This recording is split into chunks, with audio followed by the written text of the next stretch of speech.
Hello, class. Hope everybody's doing well. Today, we are transitioning from the first unit to the second. Now, in the first unit, we learned 4 rhetorical strategies.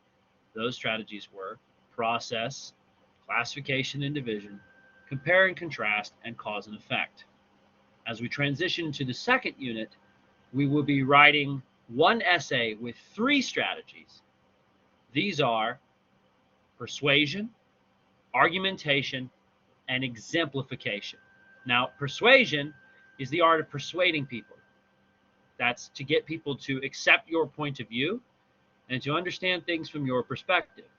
Persuasion involves considering the audience, considering their biases, maybe even considering your own internal biases, and then making a reasoned position based on the want to communicate effectively with the other person and to get them on board.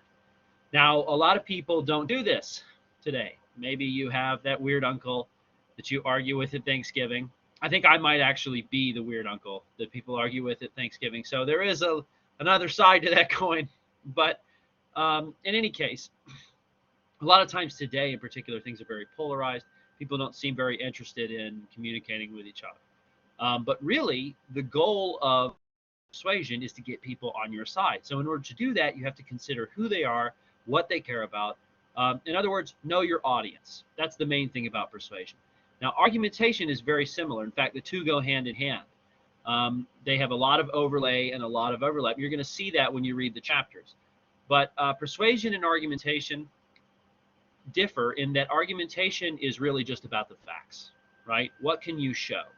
Put forth a claim, provide backup reason for the claim, and then let the facts speak for itself. In argumentation, you're much less concerned with who your audience is and more concerned about the basic facts and demonstrating clearly and logically that your position is the correct one to take. And then the final of the 3 strategies that we're going to go over is exemplification. And to put it simply, that is the use of examples. Now, we've talked about using examples in stories. You know, someone's not quite getting you. You're trying to tell them something. You go, okay, for example. Then you give them an example. And what that does is it gives them a frame of reference whereby they can rationalize what it is that you're trying to tell them. So examples are very important. Now, there are lots of ways you can use examples to help better your writing. But in this case, when we say exemplification, we are referring to the use of secondary sources. More importantly, these sources that we're going to be using are of a scholarly nature. And that is why the second unit is actually a little bit tougher than the first one, because what we're doing now is we're taking off the safety waders and we're going into the deep end. And we're going to start talking about how exactly is it that you demonstrate an argument or a train of thought in an academic way.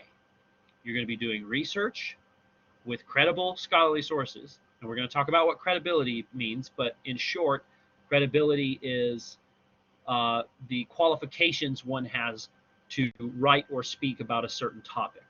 The more credible someone is, the better that information is. Whereas if you just get stuff from the internet, from imright.com or whatever website you're using, a lot of times that source material is not very good. And this is why we're living in a time where people talk about disinformation a lot, because we don't vet the source material and we don't have informed discussions about what we consider to be credible and why. You're all going to school so that you can accrue some manner of credibility. If you walked into, for example, a doctor's office and you had to get an x-ray, and someone was giving you the x-ray that was like, yeah, I just got the job this morning. I don't even know what this machine does. You wouldn't feel good about that, right? And you wouldn't trust that person to use the x-ray machine or to say anything about the x-ray machine. The same concept applies to the real world. When we're trying to establish who we trust and whose feedback we value, we have to take into consideration people's credentials. If you are a trained x-ray technician, which some of you may even be training to become, it is much more likely that you will have intelligent and informed things to say about the x-ray process. If you are a credentialed scientist, you are someone who has studied biology or studied chemistry or studied the environment or whatever, then you have a certain manner of credibility that other people do not have, because you have engaged in a whole process of education and a whole process of searching out information and understanding that other people haven't embarked upon and don't even know the first thing about. So credibility is very important. And when we use exemplification, we're going to be using examples from credible sources. So it's very important that you learn what a credible source is in this unit and how to locate them. Now, of course, I will provide sources for you, databases for you to use. The main one that the school uses is called Galileo. Some of you may have used this for other classes. Galileo gives you access to a pretty good array of sources. It's not the best in the world, but we'll take it. So when you use these sources, you want to make sure that you vet them for credibility, but at the same time understand that just by virtue of using Galileo, you've gotten rid of a lot of the crap, right? There's a lot of stuff out there that just isn't very useful. And sometimes there's information that looks legit, but it just isn't. And we have to talk about how it is that we can tell the difference. So for your second essay, you'll be using a combination of all three of these strategies. You'll be using persuasion to try to get people on board, argumentation, sticking to the facts at the same time, putting forth a well-articulated argumentative claim and backing up that claim with the exemplification strategy, and that is the use of examples.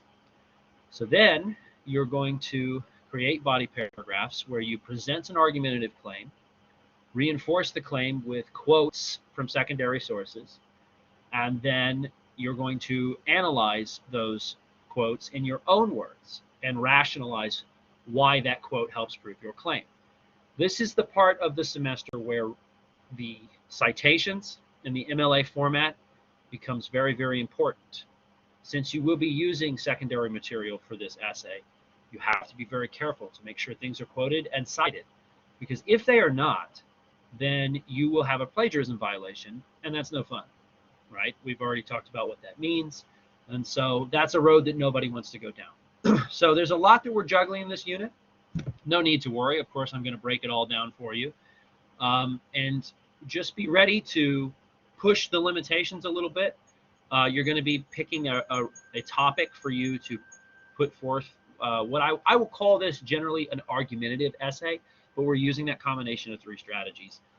And you're going to be picking a topic. So if there's something, there'll be a whole extra video about what topics you should pick and how to vet your topics and which ones will work and which ones won't. And you're going to be putting forth an argument, and you're going to have to demonstrate that you're right. Not necessarily right. That may not be the right way to put it. You're going to have to demonstrate that your position is worth considering. Let's put that caveat on there. I think that helps. Okay, so this is the introductory lecture to those strategies and to what's expected for Unit 2. I will go into greater detail in the future. If you have any questions whatsoever, you know how to reach me by email.